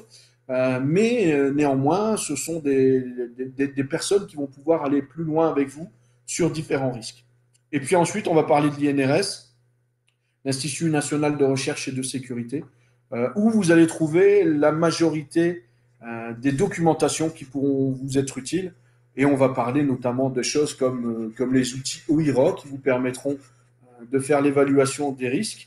Alors sur le risque routier, on vous proposera un autre outil. C'est Julie qui ira plus loin tout à l'heure. Mais également, par exemple, des outils comme le TutoPrev sur l'accueil des nouveaux, l'accueil et la formation des nouveaux. Et il en existe notamment sur la logistique. Voilà. Alors, à côté de ces acteurs externes, on en a beaucoup d'autres, hein. Donc là, on vous a mis la liste, mais bon, on va pas forcément les développer, hein. La FT, la NACT, les préfectures, les prestataires de services, les organismes de formation, évidemment, les organismes de contrôle, l'OPPBTP, donc uniquement pour les bâtiments et travaux publics, qui est un très gros conseiller pour ces établissements. Et puis ensuite, les fédérations professionnelles, les associations et beaucoup d'autres. Alors encore une fois, certaines prestations sont payantes, hein, il faut quand même se le dire. La prévention a parfois un prix, on l'a dit tout à l'heure, mais encore une fois, si on reprend le schéma de Claude de départ sur la performance de l'entreprise, pouvoir être performant dans l'entreprise, c'est peut-être aussi investir un peu d'argent pour pouvoir en gagner beaucoup après. Et dans tous ces domaines, on pourra justement utiliser ou faire intervenir ces différents organismes. Voilà, donc je vais repasser la main à Julie qui va vous expliquer justement comment on va pouvoir mettre en marche une démarche de prévention de routier. Voilà. Merci Patrice. Alors effectivement, je reprends la main. Donc, juste un petit rappel par rapport à ce qui a été dit précédemment. Donc, la planification de la démarche, vous l'aurez bien compris, elle doit suivre une logique de gestion de projet et d'amélioration continue si on veut que cette démarche soit pérenne dans le temps. Et donc, la structuration de cette démarche, il faut bien sûr cadrer cette démarche en définissant un pilote, un ou des pilotes avec un groupe de travail, se fixer des échéances et des objectifs et identifier les moyens nécessaires pour mener à bien cette démarche, qu'ils soient humains, matériels, techniques. Donc la planification, comme le disait aussi Claude tout à l'heure, se fait dès la lettre d'engagement de la direction qui doit être diffusée à l'ensemble du personnel. Petite particularité, pour le risque routier, la structuration de la démarche se fait autour de 4 axes. Le premier axe, le management des déplacements, c'est-à-dire qu'il est nécessaire dans votre démarche de vous poser des questions sur l'organisation des déplacements. La première question à se poser, c'est les déplacements sont-ils nécessaires ou est-ce qu'on peut les remplacer par des visioconférences, par exemple. Et si le déplacement est vraiment nécessaire, eh bien, voir pour l'organiser, pour gérer ce déplacement dans des conditions optimum pour réduire les risques associés à ce déplacement. Le deuxième axe, autour des communications. Alors, vous n'êtes pas sans savoir que l'utilisation de distracteurs au volant va générer une perte de vigilance, donc un risque fort d'accident. Donc, il est essentiel pour vous de vous poser des questions autour de l'organisation des communications au sein de votre établissement. C'est-à-dire identifier les besoins en communication pour ensuite mettre en place des règles en face pour que toutes les communications lors d'un trajet, pas lors d'un trajet, mais lors d'une mission, puissent se faire de manière sécurisée, donc pas au volant. Ça peut être formalisé, par exemple, sous forme d'un protocole de communication qui doit d'ailleurs être communiqué, doit être diffusé auprès de l'ensemble des salariés pour qu'il soit connu. Ensuite, il y a le management des véhicules. Alors, c'est tout ce qui tourne autour de la maintenance, le bon état des véhicules. C'est l'adéquation également du véhicule par rapport à la mission qui est confiée aux salariés. Et puis, c'est assurer les réparations quand il y a lieu d'en faire. Et puis, la compétence, le management des compétences, c'est aller aussi au-delà de la simple vérification du permis ou le renouvellement des formations obligatoires. C'est aller aussi sur de la sensibilisation, sur le bon chargement du véhicule, le suivi des chauffeurs. Dans vos métiers, c'est plutôt la mise en place de référents qui vont suivre les chauffeurs de manière régulière sur leur conduite. Donc voilà, il est vraiment important pour que la démarche soit complète que ces 4 axes fassent l'objet d'une évaluation et d'un plan d'action qui va découler de cette évaluation. Alors, la CARSAT propose des outils pour vous accompagner dans la mise en œuvre de cette démarche. L'un des outils pour évaluer le risque routier, c'est un site internet qui s'appelle risqueroutierpro.fr. Alors, voilà, il s'agit ce site permet de réaliser en ligne l'évaluation aussi bien du risque mission que du risque trajet. Donc, il permet d'établir un bilan personnalisé qui va comprendre, dans un premier temps, un état des lieux du risque au sein de votre établissement. Dans un second temps, il va vous permettre de faire l'évaluation de votre niveau de prévention. Et enfin, il vous proposera des pistes d'action pour progresser dans votre démarche. Ces pistes d'action seront proposées en fonction des réponses que vous aurez apportées en ligne sur les questionnaires. Alors, il suffit tout simplement de répondre. Là, vous avez une capture d'écran d'une question. Il suffit juste de cocher dans le questionnaire qui sera proposé. Et ça va vous permettre de ressortir. Donc, l'idée, c'est de vous créer un compte. Pourquoi? Parce que ça va enregistrer vos réponses et puis ça va vous permettre d'y revenir en plusieurs temps sur ces questions. Et quand vous reviendrez, vous verrez que vous avez un tableau de bord de suivi qui vous permet d'y voir un peu plus clair. Savoir où vous en êtes dans votre évaluation.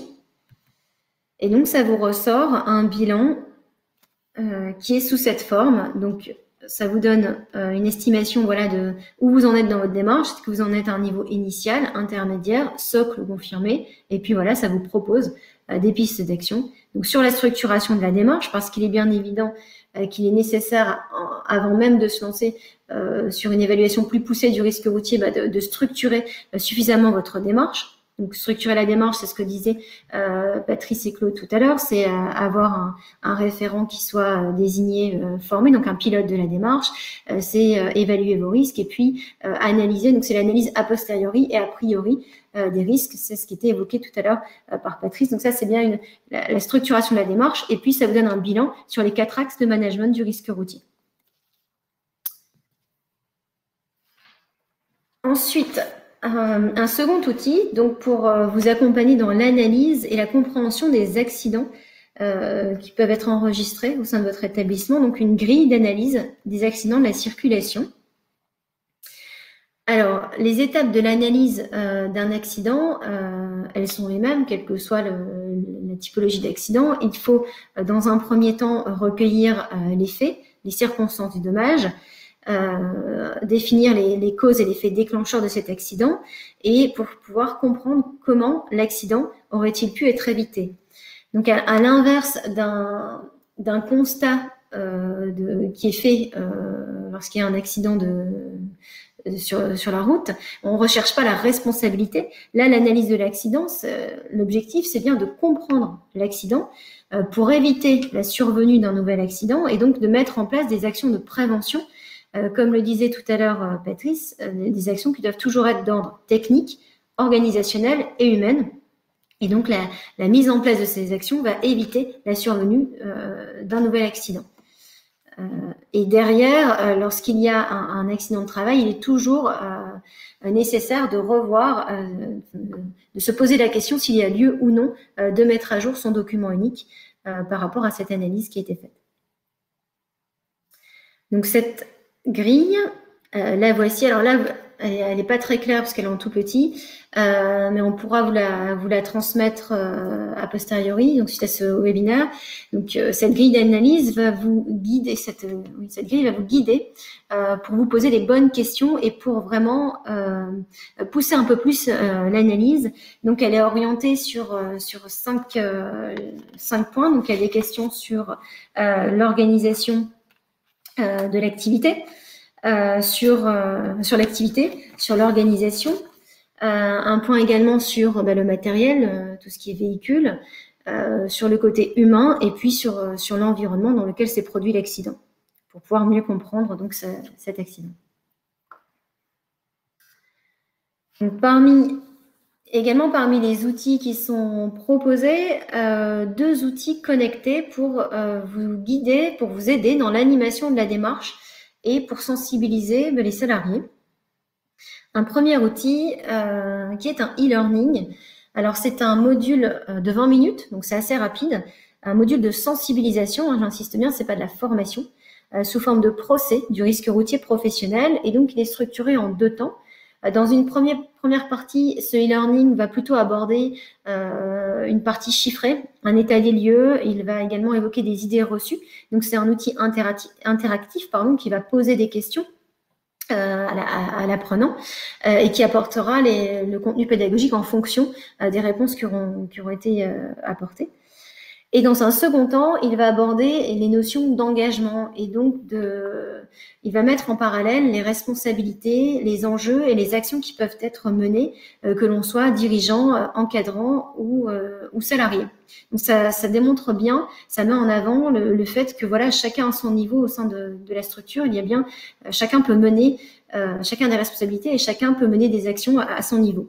Donc, cet outil, il peut soit avoir pour objectif d'une prise de conscience pour le chef d'entreprise sur le fait de mettre en place des actions pour prévenir le risque routier, mais il peut également être utilisé comme un outil de sensibilisation pour lancer la démarche de prévention et initier le dialogue social autour du sujet du risque routier.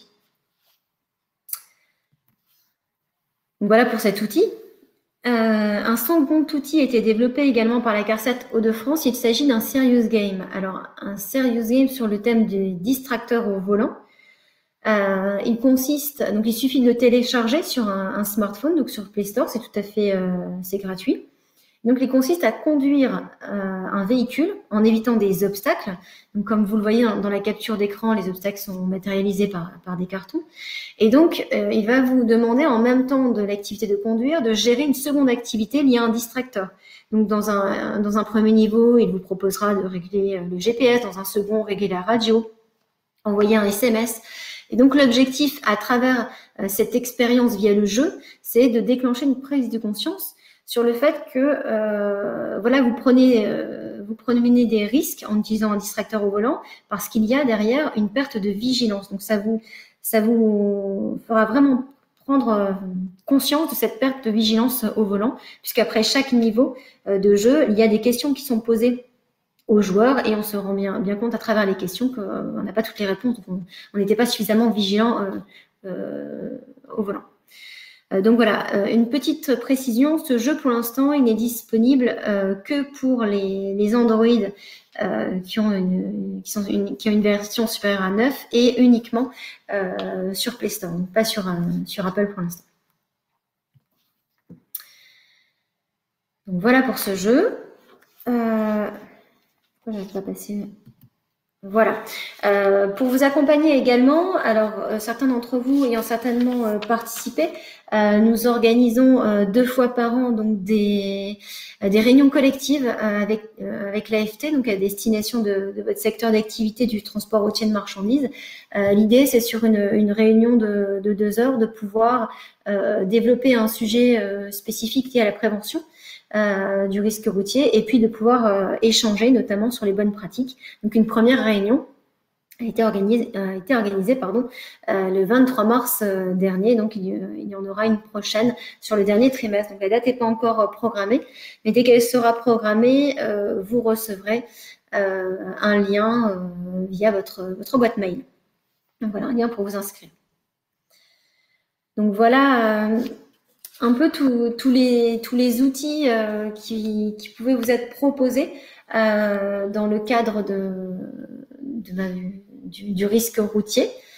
Alors, si vous avez des questions, n'hésitez pas à nous les poser, si on n'a pas été clair sur certains points ou s'il y a besoin d'un peu plus de précision.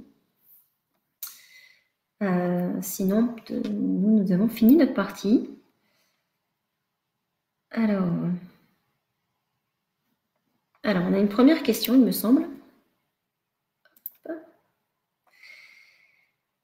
Alors, une première question. Donc, récemment, nous nous sommes confrontés à une situation à laquelle on n'a pas su quelles mesures prendre. Cela concerne la gestion des situations d'urgence. Un conducteur en tournée à plus de 100 km de l'entreprise qui, par exemple, fait part à son manager d'une rage de dents douloureuse, manque de concentration au volant. Quelle est la démarche à suivre? Peut-on caractériser ce cas bénin et prendre la décision d'aller rechercher le conducteur? Chez nous, c'est cette décision qui a été prise. Je vous remercie pour votre réponse. Je peux répondre si tu veux, Julie, puisque j'ai Vas-y, Patrice. une question aussi en amont. Donc bonjour Emeline. Alors là, on est dans un cas typique de droit de retrait, hein, puisque le salarié est souffrant et peut causer problème pour lui et pour d'autres. Donc, il pourrait éventuellement, bien sûr, utiliser son droit de retrait. Alors, votre action est plutôt intéressante. Alors, par contre, je m'interroge sur le fait d'aller le chercher. Pour moi, il y a deux points compliqués là-dessus. C'est déjà, si vous allez le chercher, c'est que vous vous exposez au risque, donc vous avez un déplacement supplémentaire. Et puis surtout, moi, je mets on exerce surtout votre responsabilité en cas de problème sur le retour. Si votre salarié fait un malaise avec vous dans la voiture, n'oubliez jamais que vous aurez alors une responsabilité encore plus importante.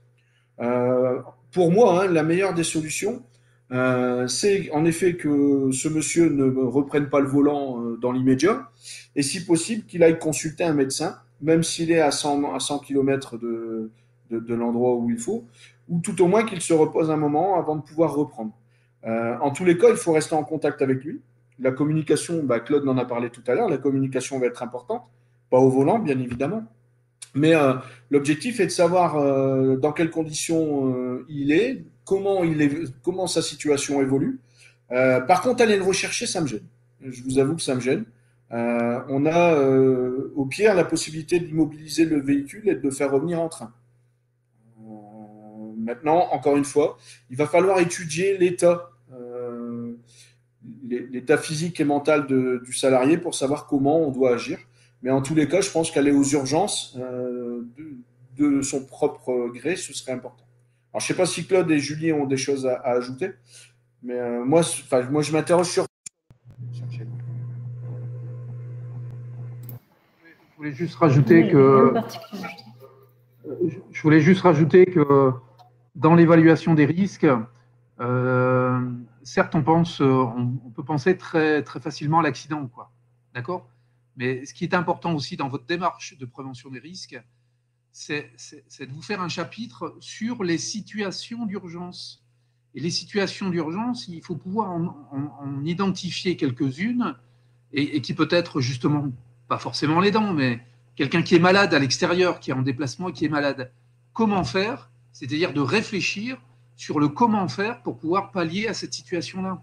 C'est par exemple aussi, je suis en panne avec mon véhicule, que dois-je mettre en place? Donc il faut travailler en amont Que dois-je mettre en place pour pouvoir pallier à la situation, etc., etc. Donc, c'est un chapitre qui pourrait s'appeler gestion des situations d'urgence ou des situations particulières. C'est comme une situation d'urgence. Alors, on l'a vu là avec la crise sanitaire. Tout le monde était dans l'urgence, mais tout le monde n'était pas préparé, quoi. Voilà. Et donc, dans une situation d'urgence, notamment, on devrait pouvoir réagir sur comment faire en cas d'accident grave ou mortel. En fait, les gens dans l'entreprise ne sont pas préparés à ça. Qui appeler, qui faire intervenir, est-ce que derrière un accident, c'est traumatisant? Est-ce qu'il ne faudrait pas déclencher, je dirais, une cellule psychologique, par exemple, suite à un accident de la circulation? Et tout ça, ça se prépare, quoi. Et donc, ce chapitre gestion des situations d'urgence, il faudrait que toutes les entreprises puissent mettre en place et réfléchir là-dessus, quoi, en fait. Ne pas se poser des questions et d'être dans l'interrogation au moment où ça se passe, quoi. Alors, je confirme ce que tu dis, Claude. Hein. On a parlé notamment de règlement intérieur. Hein. On pourrait avoir différentes procédures en cas d'urgence, procédures en cas d'accident, procédures et donc des lignes à suivre. Et ça pourrait être intégré en annexe, notamment dans le règlement intérieur. Alors, Emeline nous précise qu'ils ont longuement hésité pour appeler le 15. C'est un très bon réflexe. Systématiquement, l'objectif serait peut-être d'appeler le 15, justement. Pourquoi? Parce que, encore une fois, les conversations sont enregistrées et le 15 vous dira justement ce qu'il faut faire, et notamment pour la santé de ce monsieur. Donc, pour nous, en effet, rédiger une procédure, l'intégrer au règlement intérieur, appeler le 15 dès que c'est nécessaire, et puis ensuite, éviter d'aller chercher un blessé ou un malade, parce que quand on le transporte, on a une responsabilité qui est trop importante. Voilà, je ne sais pas si on a répondu à votre question. Hein, mais... et surtout, avant de prendre la décision sur la procédure, c'est aussi d'en parler avec les représentants du personnel, notamment en CSE ou en C2SCT, quoi, en fait. Hein. En fait, la démarche ou les décisions doivent être collégiales, participatives. Et donc, n'oubliez pas les représentants du personnel.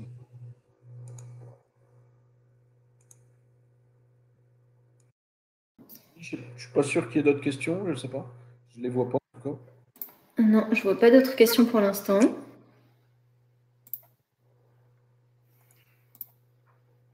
Non. Bon, en tous les cas, si d'autres questions arrivaient plus tard, ils peuvent vous contacter de toute façon, hein, Julie ou Magali. Et puis, soit vous répondrez, soit vous enverrez les questions à Claude et à moi. Si on peut répondre sans problème. Très bien. S'il y a vraiment plus d'autres questions, on va clôturer, je pense. Tout à fait. Bon, très bien. Bah, écoutez, merci à tous d'avoir participé à ce webinaire. Et puis, nous vous souhaitons une bonne journée. Bonne journée. Bonne journée à toutes et à tous. Au revoir. Et à la prochaine. Au revoir. Au revoir.